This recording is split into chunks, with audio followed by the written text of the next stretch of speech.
Welcome to Heartcast, a podcast of Hospice of the Red River Valley. I'm your host, Dave Nillis. Kristen Wenzel is a grief specialist with Hospice of the Red River Valley. Kristen, thank you for joining us today. Glad to be here. Kristen, what can grief look like around Mother's Day? Grief around Mother's Day can be very complicated. We grieve a loss of a mother who has died. We also, in my mind, I think about other types of mothers, those mothers that maybe lost a child, or a mother who doesn't get to be a mother for whatever reason, or if they choose not to take that path. Mother's Day is one of those days that is very in your face, kind of cards and everything is out there. And so for me, grief over Mother's Day kinds of losses can be, as I said, complicated because we don't necessarily always know how to deal with those things that we don't know how to talk about. And that makes it difficult. And so to me, grief needs to be open. When I say the word complicated, when we're thinking about grief, it's all the emotions and the feelings and the not really knowing what to do with ourselves on those days. And one of the things that I find with grief is we anticipate that day is going to be really hard or it's going to be difficult for us to think about that day. And so we start working ourselves up prior to that day. And reality is if you can just be okay with the day maybe being difficult and maybe not being something that we're going to be super joyous about, and having some acceptance and grace with yourself, I feel like that can be helpful, especially when you're dealing with any kind of a complicated grief type of a situation. So complication doesn't necessarily mean it has to be bad. You can find ways to honor your mother, honor the person in your life that was important to you. When I think about a mom, I think about somebody who has possibly raised a child, who has had a child that has died, who has maybe a complicated relationship with their children. Or mothers are also the mothers that raised us. Who were the people that were important as in our lives as we were growing up? So it's important to add those people into your mind when you're thinking about moms and complications and grief, because anybody who is special in our life can be considered that mom type of a person. What role do people's individual expectations around grief play on such a day? That's an interesting question because I think we have such strong expectations. I know for myself, when Mother's Day is coming along, in the back of my mind, my kids are grown now and out of the home and doing things on their own. And of course, my brain goes to, well, are they going to remember? It also brings up the conversation with my husband and I. Are the boys going to remember to send you something for Mother's Day or remember to think about you? In the back of my mind, I'm thinking, what am I going to do for my mother? And where does your relationship with your own mother fall into play with your role as a mother? I think that can be a complication and an expectation that might be complicated and difficult to consider because you want to honor your mother, but you also want to be honored yourself as a mother. Throw into that the expectation is if you had lost a child or if your relationship with your mother isn't good, then where do those feelings go? So you might have different expectations for that type of a situation. I feel like we're very hard on ourselves as human beings and what we should expect from ourselves and others. And so that brings me to the thought of we have to be able to accept our own situation where we're at, wherever it is that our mother's at. Who is that person in your life that you see as a mother?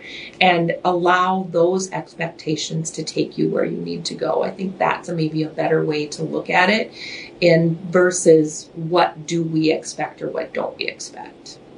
What are some tips you might have to help people adjust or manage those expectations? When it comes to expectations, my mantra in life has always been, don't expect a lot and be grateful if you get something or something comes to you from that. And along that line, I feel like the words that kind of pop into my head is acceptance, having gratitude for what you do have and what you can give to others, compassion, having compassion for anybody out there who is a mother or who didn't get to be a mother or who could be a mother.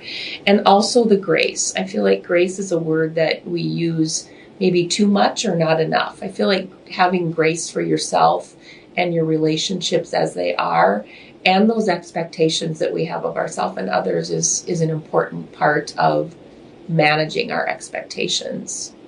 Kristen, can you talk about that a little bit more? What does having grace for yourself mean? Having grace for yourself and others, in my mind, goes hand in hand. Having grace for yourself goes into the meaning of accepting that you might not have the feelings that everybody else in the world has. When you look at quotes about mothers and you look at things that talk about what a mother's love is and what a mother's role is in your situation, you may not have that ability to do that and to be able to be that type of a mother. And the expectations in the world is that moms are great, loving, wonderful people. And that is true for most, but there are some that aren't. And so by having the grace with yourself, first and foremost, is to understand that you are doing the best you can with your relationship with anybody in the world. Having grace for others would be maybe feeling some compassion and love for those people in your life that maybe are not meeting your expectations, and allowing that grace to be shown in a way that is kind and compassionate and loving, even if you don't feel that way all the time. What are some ways people can honor their mother or mother-like figure to mark this day? One of the things that I love to say, especially if your parent has died or if your mother is not in your life anymore and you want to honor them in the best way that you can. And our tendency is going to be sad and to miss them and wish that they were a part of our day. And I think it's okay to do that, but then take it a step further. Maybe do something nice for someone else in your life who maybe took on that role. Honoring your mother is something that you can do. You can give a donation to a charity that she loved. Honoring your mother or your mother figure in your life, if they are here or gone, in my mind, can look exactly the same. I feel like if you've lost your mother, maybe one of the things you could do is, did your mother have a best friend, or was there somebody really important in your mother's life? Send them flowers, send them a card. Honoring the person who died or the person who is no longer in our life can be as simple as showing love to other people that were important to them. I think we forget about the people that we lose. There are hundreds of people that their lives have also touched. So why not reach out to them, give them some things that you can do. Honor your parent or your mother by looking at old cards and old photos, reaching out to a family friend or something along that line. Take time to do some things for yourself that maybe you like to do with your mom. Maybe go to a special restaurant, maybe do some of those kinds of things. There's so many options, and we just have to keep our minds open and allow ourselves to kind of think past our sadness for not having them here, and then how can we go forward and honor the life that they had. Kristen, how can you help others on this day? I love that question because we all know someone in our lives who has lost a mother or who is grieving somebody that was important to them. And I feel like the same things that you can do for yourselves and to honor your person who died, you can also do for your friends and family that may have had that loss. Recognizing that this might be a hard day for them, reaching out, giving a phone call, sending a card, acknowledging. One of the things that grieving people talk about a lot is people tend to forget that that loss was such an important part of their life. And so be open and be willing to share your day with someone else who might be struggling, even if it's just a matter of sending a text or a phone call and reaching out.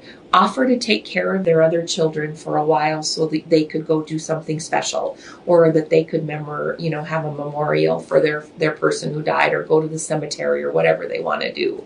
So allow yourself to be open and honest and willing to help those people in your lives. And it just could be as simple as saying, I'm thinking about you today.